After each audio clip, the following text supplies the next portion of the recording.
Welcome to episode 2 of the Dad's Unplugged podcast. My name is Nelson Osorio. I am a co-host along with Sean Pace.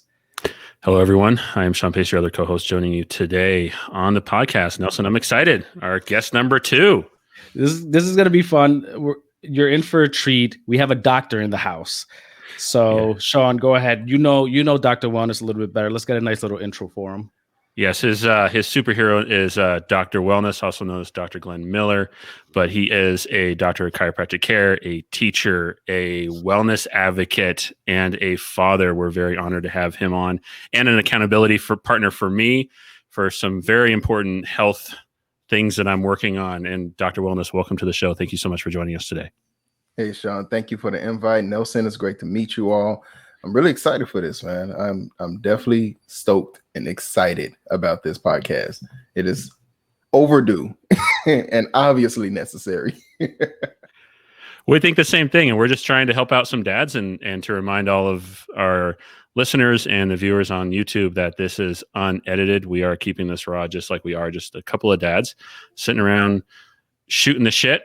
And sorry if that offends anybody, but that's kind of what we do, and just hanging out and having a great time. And Dr. Wellness, if you don't mind, please, would you share a little bit about yourself for everyone listening today?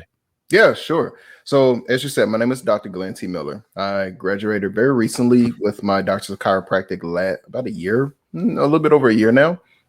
Before that, I've been a life coach, certified life coach, I should say, a small business consultant, and a more than a serial entrepreneur, but a serial entrepreneur as well. It means I had every type of job you can think of. I mean, every level.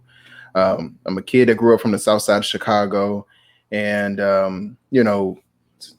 one family home for the most part. Like, I knew who my father was, but, he had other things he had to tend to, and to be there. Me and my good friends now, we're close now. But I definitely had a period of time I was like, I just don't like this guy. Like, I don't know, where is he at? But we're here now. So, yeah, definitely that's my story. And like wrapped up, like even this journey to where I'm going is based off of fatherhood, right? Yeah, my daughter was born back in 2011, and it made me want to step up, move from Chicago back here to St. Louis to be a little bit closer. I was kind of unfocused, didn't know what I wanted to do. Found out about chiropractic, was like, hey, I can either go, cook and make food all the time, and because I like cooking, or I can go get a doctorate. I mean, she could be proud of it. So jumped into that. A couple of years later, graduated with my doctorate, and yeah, and here I am. Wow, that's pretty awesome. And what else do you do on the side when you're not being a dad and not fixing everyone's bodies as we're all misaligned and not sleeping in the correct way? What else do you do? Oh man, outside of that, a lot. So recent author launched a book called Engaging Experts. It's an anthology. So that was my first kind of introduction as an author, and it went international bestseller on Amazon, which was amazing. Outside of that, things I like to do, man, everything. Like that's not much I don't like to do. I love being outside. How about that? Like, I love being out. Traveling is one of my biggest things we do. Playing sports, playing games. You might find me, it's on the PS4 playing, Call of Duty on American Army every now and then, if not a lot. And if I'm not doing it and you see my name on there, it's because it's my daughter playing Fortnite. So yeah, man, just getting out there and experience life. That's what I do. Wow, that's pretty awesome. What do you think drives you most as a father? What drives me most is the ideal of building something for her grandchildren. Is what's pushing me, right? It was coming from a life of lack, right? Like I said, my father wasn't really there. He had his things that he had to deal with, his, as they say, his demons, right? My father was, and I said, what do I want to categorize? He was an addict. Started off with alcohol, ended up with drugs, right? Him and my mom, although they was married, but they couldn't really see eye to eye. So I had to watch my mother, take on the burden of raising 2 children in a home by herself, working all the time. And then I watched the stress on her deteriorate her health, right? Wow. And so when my daughter was born, I had to make a decision. Do I want to end up like him, or do I want to do better? And in my decision to say I want to do better, I had to do two things. Number one, I had to face I would say at that point in time, I had to face my hatred towards my father. Like, had to come to terms with it. I had to look and see, like, it's so many things that I was so upset about and angry about. Honestly, I didn't know how to be a man at all whatsoever. I was raised by women. And if you're raised by women, if you ask one woman what it means to be a man, she's going to tell you how she feels for that period of time. If you ask her again the next day, she's going to tell you something completely different, because it's how she felt at that time. Wow. And then I'll go around and ask my sister, and then I ask my daughter's mom, and then I ask everybody else. And I said, no, this is not going to work.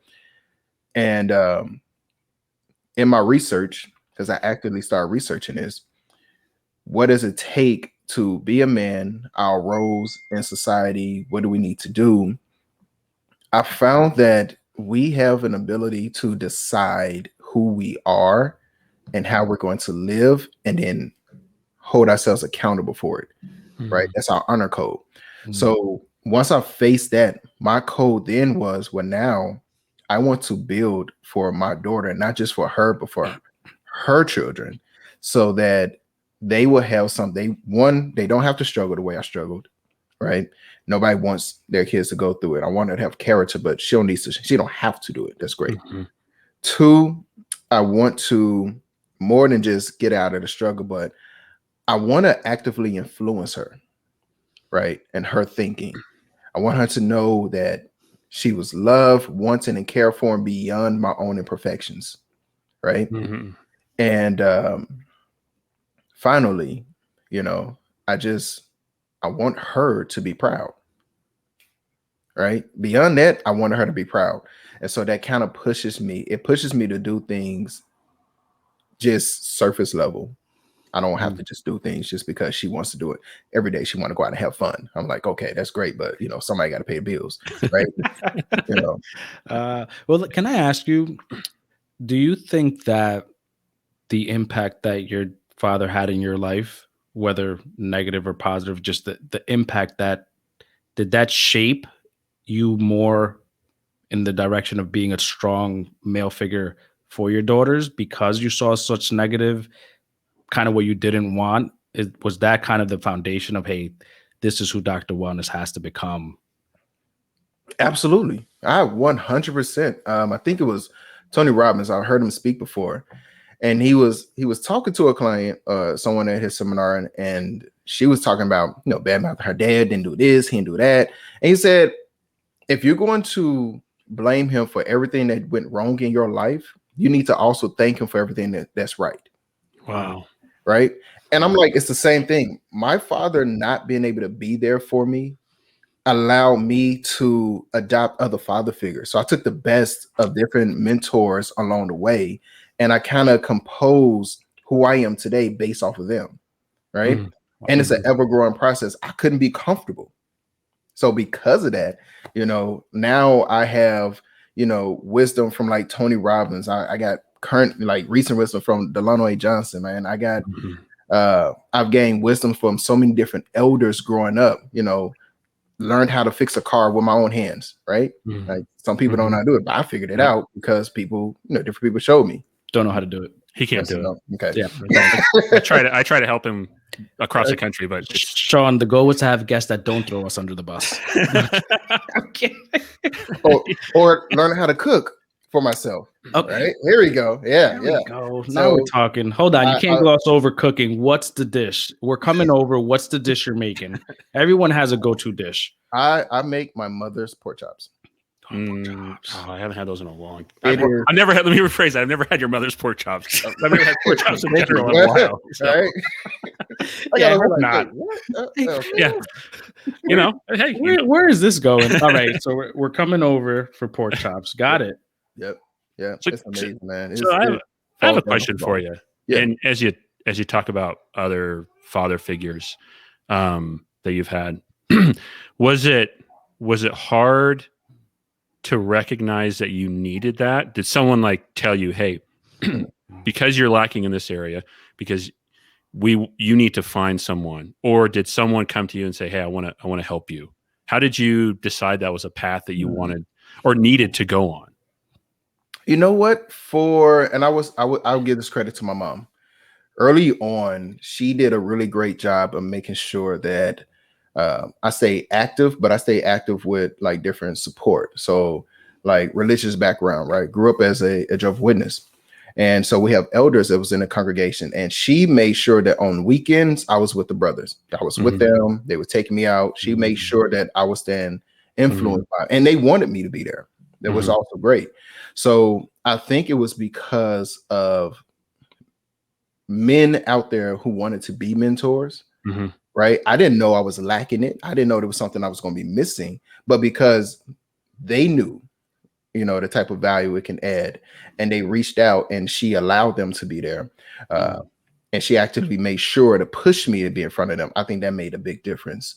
So when I got to the point of having a daughter and I'm like, what do? I knew the value of seeking help from somewhere else. So whether it's that reading a book, whether it's making a phone call for someone, just being vulnerable and telling them like, hey man, I don't know what I'm doing here. Right. She wants me to come over and like, you know, watch her while she sleeps. And I'm like, man, I can't feed her. What I'm going to do? Like, I don't know what this, like anything. I had somebody I can go to and call, and they were like, okay, just calm down. This is what you do. It's a stinky diaper. Just deal with it. You know? Yeah, honestly, you know, getting a chance to see the perspective, it sounds like your mom was very intentional about making sure you had that. And that's good for, you know, I was lucky to be raised in both my parents married together, still together. So it's hard for me to put myself in the shoes of someone who has a different upbringing, but hearing it from you and how you explain it, how clearly your mom was able to put you in a situation where you did have those male figures, translates into being a strong dad who cooks, who's a doctor. Now, I question about being a doctor. Were you going through your graduate school and everything before your daughter was born, or was that? No, this was after. So my metamorphosis happened after. It was, she was the catalyst to Dr. Wellness. Right. If my daughter was never born, Dr. Wellness would never exist. Right. And that's, I'm telling you this because it's 100% true. Glenn at that point in time didn't have any degree, right? Except for a high school diploma. I was working a couple of jobs. I had no focus. I just did what was fun at the time. When she was born, and when I realized, okay, first I had to think, well, what do you want to do? Not that I had to, you know, I had no say so about the mom, whether she wants to have a baby or not, but I had full say so over what it is that I want to do about it. And so, you know, again, grateful for having some influence. I wanted to be there. So I moved from Chicago, came down to St. Louis, took everything I could, put it in a car, and just drove down here, right? A couple of months before she was born. I was staying with friends and just, you know, essentially homeless. Even lost at the point in time when I left, just to paint the picture, we were struggling financially back at home. I was still living with my mom and my sister, and we were struggling financially. So she ended up having to move and put everything into storage. And when I left, it was like things started to deteriorate because that's basically a paycheck coming out the household. Right. So we lost everything we had in storage. So everything that I moved down here with was it. That was it. That's all I had. Right. And even to go further at a point in time, because I was house hopping, you know, around, half the stuff I came down here with was gone. So I had to build from scratch. Right. And that pushed me to be not just like multi-talented. You have to be creative. Like, how I'm going to like, yo. So I went to SIUE, by the way, for a while for undergrad, and I owed them some money. So, you know, to kind of get some of my degree, right? It was like $1,500. And I was like, you know, at that point in time, $1,500 is a lot. I can't do that. Right. Now that's like an average, you know, rent or mortgage. But, you know, I remember while working for one phone company, you know, side job, and I'm trying to get back into school because I said I want to finish my degree for her. I baked and sold cheesecake just so that I can pay off SIUE. Because the money I was getting in was just enough for me to pay bills. I needed extra, so I baked and sold cheesecake. So while I'm at the phone company helping people buy phones, I was like, hey, but I got some cheesecake over here if you want a slice. What? But it was good. I will proclaim that my cheesecake and sit up there and challenge the Cheesecake Factory. Yes, I will say that Damn. on the air. Come see me. We can fight That's about Oh man, now it. we're never getting sponsored by the Cheesecake Factory. Dang, bro, you can't call out our sponsors like that. Full disclaimer: they don't sponsor us. No one does. Nope, not yet. Our Not wives yet. don't even sponsor us at this point.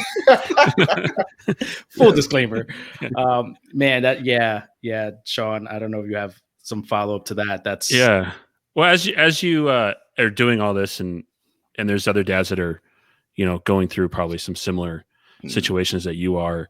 What would be one or two bits of advice you would share with them as they struggle? Because I believe all of us dads, we have a point where we struggle differently, but you hit that kind of crossroads, right? And what is something you would tell someone if they're at that point right now and they're listening and they just think I can't get any better. I can't push through it. What would you tell them right now?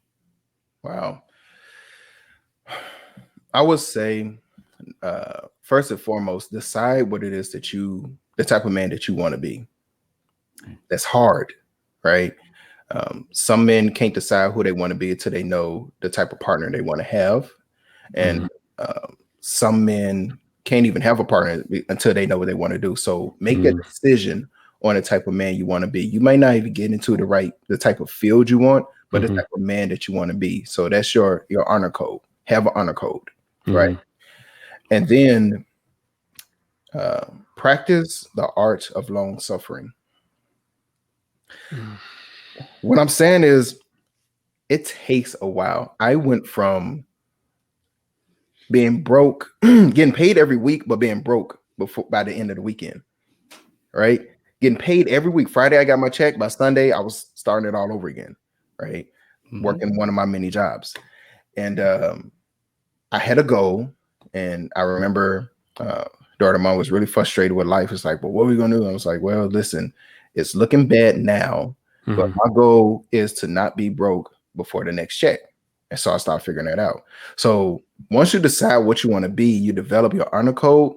The art of long suffering will give you the patience to allow yourself to build to get to that point that only you can have, right? Only you can have it. You got to stay there and stay on your lane. Don't move. You don't have to move faster for somebody else. Do it at the pace that you need to go and that you need to learn from. Those are my two advice, man. Just have your honor, create your own honor code, and practice long suffering, because it's a trip. Wow. It's definitely a trip. That's incredible. I mean, that's those are two things that I don't think most of us tend to think about, and you're definitely dropping, I mean, honestly, some real gems there and talking about it. And it's a long suffering for so many people that we just, coming off of Easter was just for us for yesterday. And we don't talk about the time frame to get to that point and the suffering. And I think if we all find what our suffering is, as my mom used to say, it's, we all have our own cross to bear, or however you want to put it to yourself, whatever your faith is and whatever you believe. It's understanding that to get to that ultimate goal, there's going to be bumps in the road. There's going to be challenges. There's going to be that left hook, that southpaw that's going to come out and knock you down. And it's getting back up. And as you have your daughter now close by, and you've been there for a number of years, what are some of the things that you try and imprint on her just in your daily actions as we try and show our kids? And I mess up. I know Nelson's perfect, and that's okay. But you shrug your shoulders. Yeah, Look, I didn't say it, but if you're saying it, you're a smart guy. Who am I to disagree with? Wow. And you're a liar. Yeah. That's okay. What are you trying to show your daughter consistently when you get to see her? Because much like I have a split household, and I see my kids only half the time. I'd love to see them more. What are you trying to show her when when you have that opportunity to imprint on her, what do you focus on? I want her, because I think one of the biggest impact I had when I was little is to realize how huge life was, right? And I remember being young and being really creative and into so many different things, and it just looked different. So I imprint on her the variety that life gives us, right? Trying different stuff out, trying different foods, going to different places. Let's travel, let's go to different stuff. Because when you realize how huge the universe is compared to your city or your town, right? It opens up a doorway. I think it opens up a natural curiosity to learn more, right?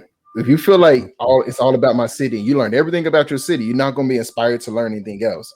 But if you realize, like, man, like, other people got full ongoing lives over in the UK, and food and tasty cakes and croissants that they, and here you are at home and you're drinking like a Sunny D. Like, I need to go experience what they got going on over there, right?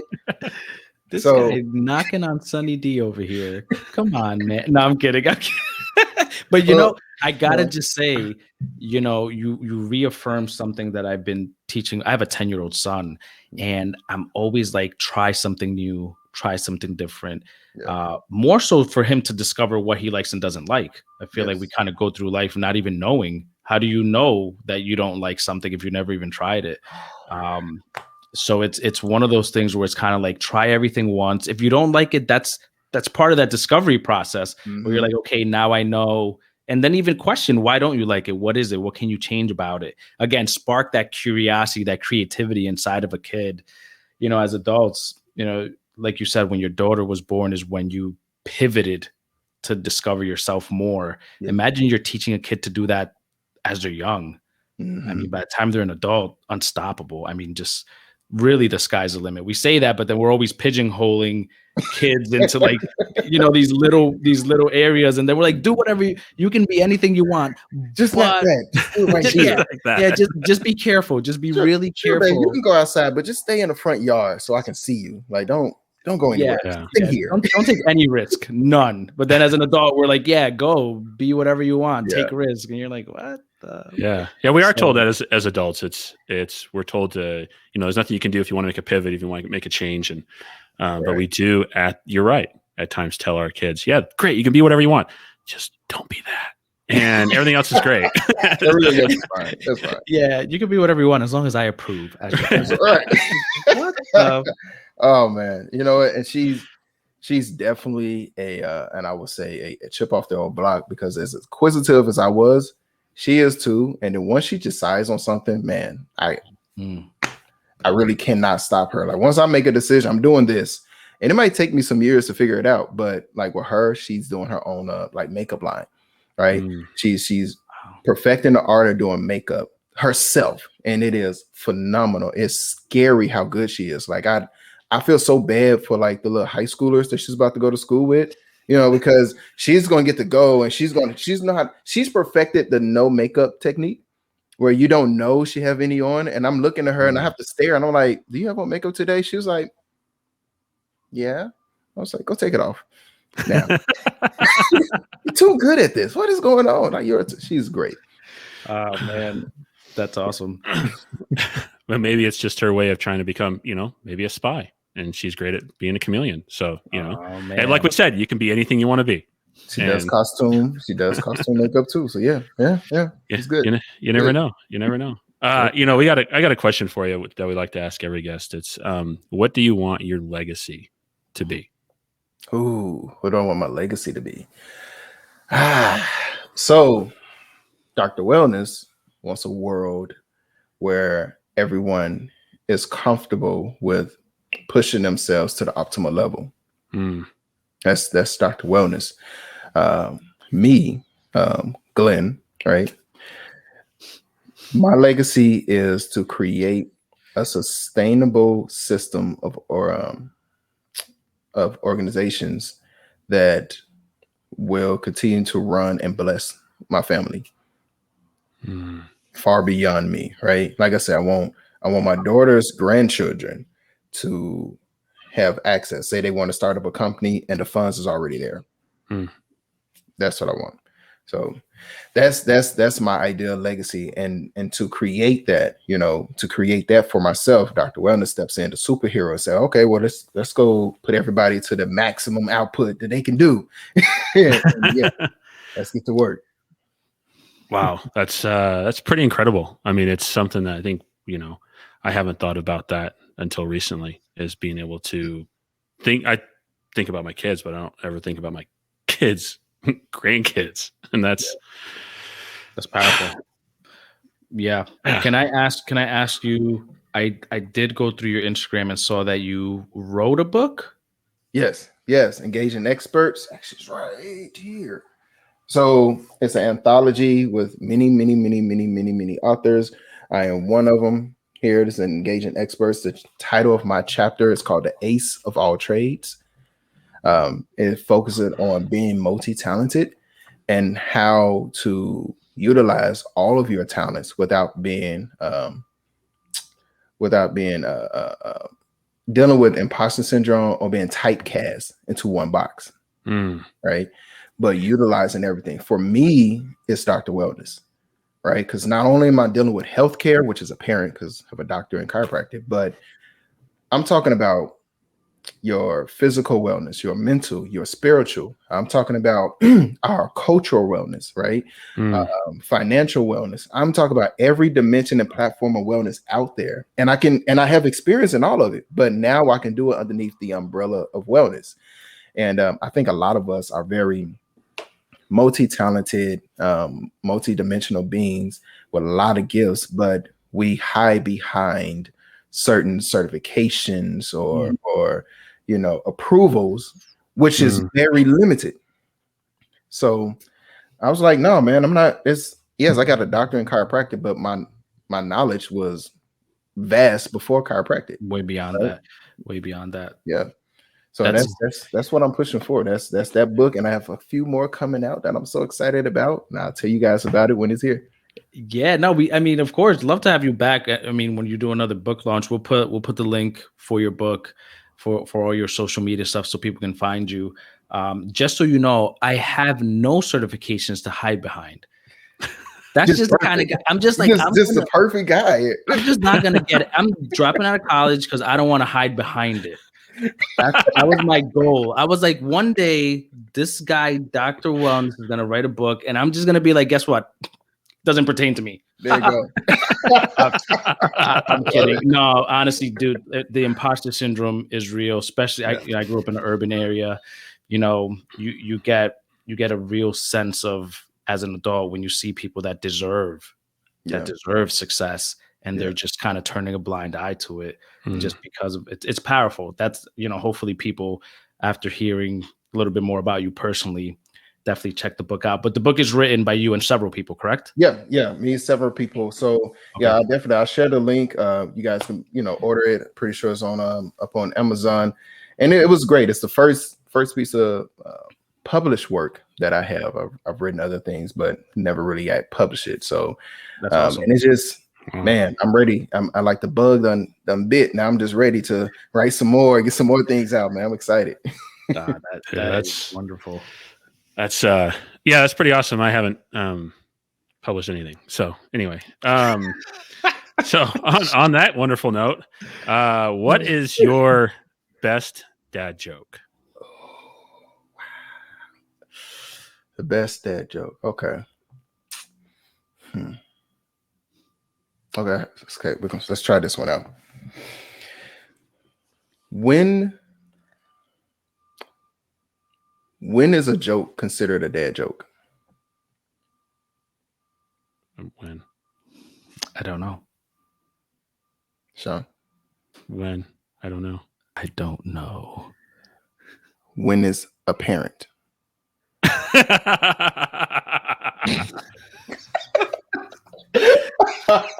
that was awful in the best ways possible.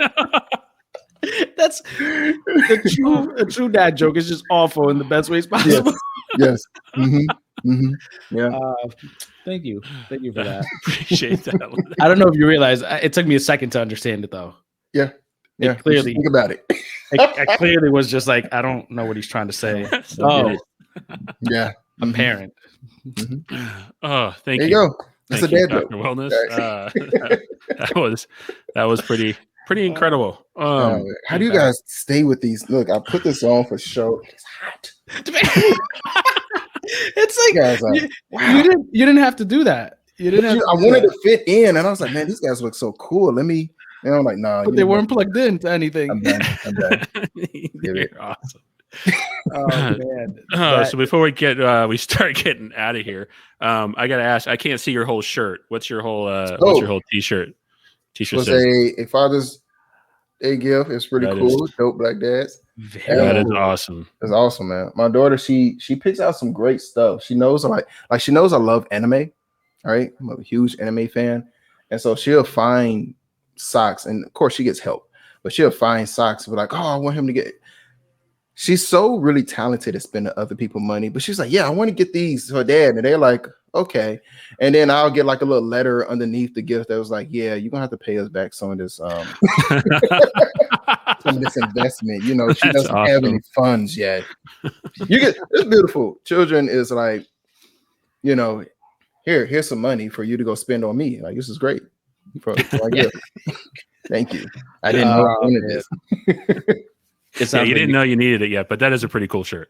That is pretty awesome. Thank you. Definitely. You've been a great guest. It seems like you have a wonderful relationship with your daughter. Your career, we're excited to be a part of it. Again, as you write other books, or as you have, look, it's not even as you write a book. If you have a milestone in your life, you know, as a dad, that you're like, you know what, I need to share this with other dads. I've had a breakthrough. Something happened, you know, reach out to us, come back. And I think it's exciting for people to follow someone's journey. And for us, that's kind of what we're doing. We're following other dads' journeys and allowing them to share some of the struggles and the wins and the successes. So this is wonderful. Sean, can I do one of my would you rather questions? Yep. This is my kid's favorite game. We're in the car. Everything is would you rather this, would you rather that. Dr. Wellness, I'd like for you to answer first, so we're not influencing. So this is the one that I asked him, and I would love your response. Would you rather wear someone else's dirty underwear or use their toothbrush? Yep, that's the reaction. But you got to pick one. What? Use someone else's dirty underwear or use their toothbrush. You know what? I'd rather wear the underwear. Yep. Toothbrush, no. Dirty underwear. It gets internal. At least you got like skin layers. You can kind of fight it off, whatever, man. But once you use somebody else's toothbrush, it's like exchanging a sloppy French kiss. Get a yeast infection. Yum. Yum. What? I guess we know what Sean would do. Toothbrush. I can dip that sucker in alcohol and kill everything, including the bristles off of it. Well, it says a dirty toothbrush, so I'm assuming you got to use it dirty.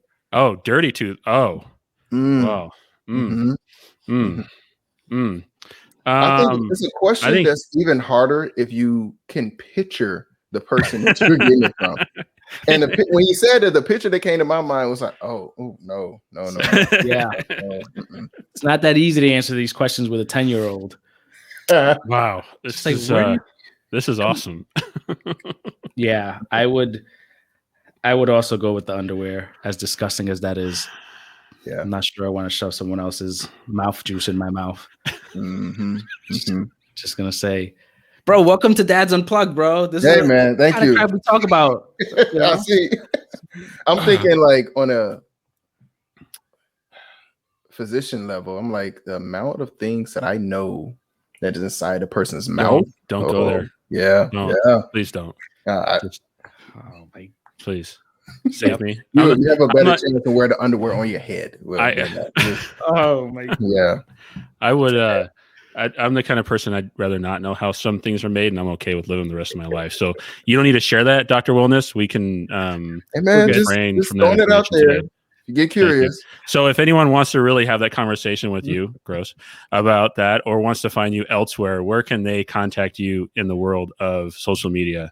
Yeah, so social media is I am Dr. Wellness. That's everything from Instagram, Facebook. You just look up I am Dr. Wellness, and or I am drwellness.com.